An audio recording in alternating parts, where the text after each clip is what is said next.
You were born in a private wing of George Washington University Hospital. 3 months before the due date, the Secret Service had already locked down the entire floor. Agents at every door, cameras in every hallway. You hadn't even taken your first breath, and that place was already a fortress. Your father won the election when your mother was 6 months pregnant, which means you've had a security detail since before you could breathe. The doctor who delivers you has undergone more background checks than most CIA operatives. Your first cry is captured by a photographer whose camera will be worth six figures at auction someday. Within 3 hours, your name is trending worldwide on social media. You're 4 days old and your face has already been seen by more people than most celebrities will reach in a lifetime. You didn't choose any of this, but 300 million people already have an opinion about you. Your childhood unfolds in a house with 132 rooms, 35 bathrooms, a bowling alley, a movie theater, and a basketball court. The White House looks like a palace from the outside, and technically it is. But it's a palace where you can't simply walk outside. Every room has cameras, every hallway has agents. The Secret Service gives you a code name when you're 6 years old. Yours is Firefly. You think it sounds cool until you realize it's not a nickname. It's a tactical designation for protection operations. There are men and women who will literally take a bullet for you, not because they love you, but because their job description requires it. That's when you first understand what you actually are. You're not just a child, you're a national security asset. You don't attend normal schools. Option 1, a private academy in DC where your presence turns the entire institution into a fortress. Metal detectors appear at every entrance. Parents sign NDAs. Your classmates' birthday parties require 2 weeks advance notice for security clearance. Option 2. Tutors come to you, which means you grow up in almost complete social isolation. Option 3. A prestigious boarding school, where the Secret Service rents the building next door and monitors every interaction you have. Whichever choice your parents make, the result is the same. You're different. Every teacher is nervous around you. Every parent sees you as either a political opportunity or a liability. Kids your age either desperately want to be your friend for the wrong reasons, or they hate you because their parents hate your father. Your first real memory of being different happens at age 8. You're at a friend's house and you mention something casual your dad said at breakfast. Within 2 hours, it's a news story. Your friend's parents recorded the conversation. They didn't mean harm. They were simply excited. But you learn the most important lesson of your life. Everything you say, everywhere you go, matters to people who aren't there. Nothing is private. Ever. At 10 years old, you start having a schedule. Not because you're some kind of prodigy, but because your dad needs someone short and cute standing next to him at state dinners. Foreign leaders visit, and you're there. Tie too tight, smile fully rehearsed, shaking hands with people who control nuclear arsenals. Your friends are playing video games. You're learning which fork to use so you don't embarrass the entire Western world. Your father calls it an education. You call it unpaid labor. At 13, you discover Twitter. Your dad just made some political decision, and for some reason, you thought it was a good idea to look up the family name. 40 minutes later, you're lying on the floor of your bedroom, having a full existential crisis after reading things no teenager should ever read about their own father. You try to bring it up at dinner. He sighs, says it comes with the job. Your biggest political decision so far has been picking the ice cream flavor at your cousin's birthday, and somehow you're pretty sure someone out there would have strong opinions about that too. Adolescence gives you one single escape valve: online gaming. It's the only place in the world where you're not the president's son. You're just Firefly, and nobody cares. For 3 years, your best friend was some guy from Texas who called you a noob. He never knew who he was playing with. It was the most honest relationship of your life. Your first girlfriend gets her entire social media history torn apart by tabloids within 48 hours. Her parents' voting records are investigated. Pundits debate whether she's appropriate for you. The relationship doesn't end because you fought. It ends because she simply couldn't take it anymore. And that's when you get it. Whoever gets close to you inherits your prison. At 16, you attend your first state funeral.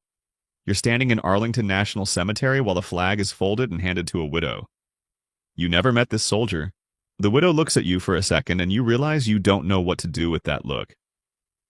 Your father is no longer president, but the last name still opens doors, and apparently also reserves seats at funerals. You're there because the former president's family was invited, and declining isn't really an option. Everyone tells you college will be different. You pick a university across the country, betting on the distance. But the Secret Service detail expands. Your roommate goes through a background check that takes 3 months. Professors treat you differently. Some are intimidated. Others try too hard to prove they're not giving you special treatment, which is itself a form of special treatment. You make friends, but there's always a distance. They're careful about what they say around you. They know words can reach the wrong people, and you realize genuine friendship requires equality, and you'll never be able to be equals with your peers. You're always the former president's child first, yourself second. You begin to face your future. What do you do with a life like that? If you go into politics, you'll be compared to your father forever. Every speech, every decision, every proposal will be measured against his legacy. If you go into the private sector, they'll accuse you of capitalizing on the family name. If you become a philanthropist, they'll call it reputation laundering. If you pursue art or music, no one will take you seriously. Every path has already been defined by who your father is. And the cruel joke is that you can't even complain about it publicly without looking ungrateful. After all, you had advantages that most people can't even begin to imagine. At 22, the Secret Service asks you a question you never expected to receive. The formal protection is coming to an end. From now on, it's optional. You can keep the agents or go on your own. It's the first time in your life that someone gives you a real choice about your own safety. You stand there staring at the agent for a while without answering, because you realize you don't know. You literally don't know what it's like to step outside without someone covering you. You have no memory of that. You never did. You decide to give it a shot. An apartment rented in your name in a city where nobody's waiting for you. No agents at the door, no cameras in the hallway. For the first time in your life, you walk into a place, and there's nobody inside, and there's nobody outside. You sit on the floor because you don't have furniture yet, and you wait for something to happen. Nothing happens, and then you realize you don't know what to do with silence. You never learned. Since the day you were born, there was always someone 40 meters away monitoring every room. Silence was supposed to feel like freedom, but it feels more like an empty room you don't know how to furnish. You spend the first night sleeping on the floor. Your body simply doesn't recognize what it means to truly be alone. At 30, you meet someone who doesn't need explanations. She's a senator's daughter. She grew up knowing what it means to share her father with the country. You fall in love, carefully, cautiously, the way you've learned to do everything. It's the first time someone truly understands you, and somehow that doesn't fix a thing. You carry secrets you'll never be able to share. One night, around age 6, still living in the White House, you wake up thirsty and head downstairs to the kitchen.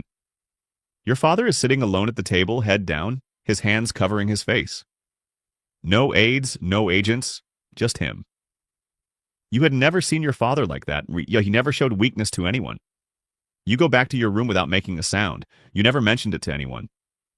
Not because it was a secret, but because that image was yours alone, and it was the only real thing you ever had of him. You think about going into politics. The name recognition would be an absurd advantage. Polls show you'd already start with 40% approval just from your last name. But you've seen the cost up close. You watched your father sacrifice his health, his privacy, his peace. You saw what it did to the family, and you wonder, is power worth that price? Or is the greatest act of rebellion against your destiny simply choosing to be happy? You go visit your dad on an ordinary afternoon, no special occasion.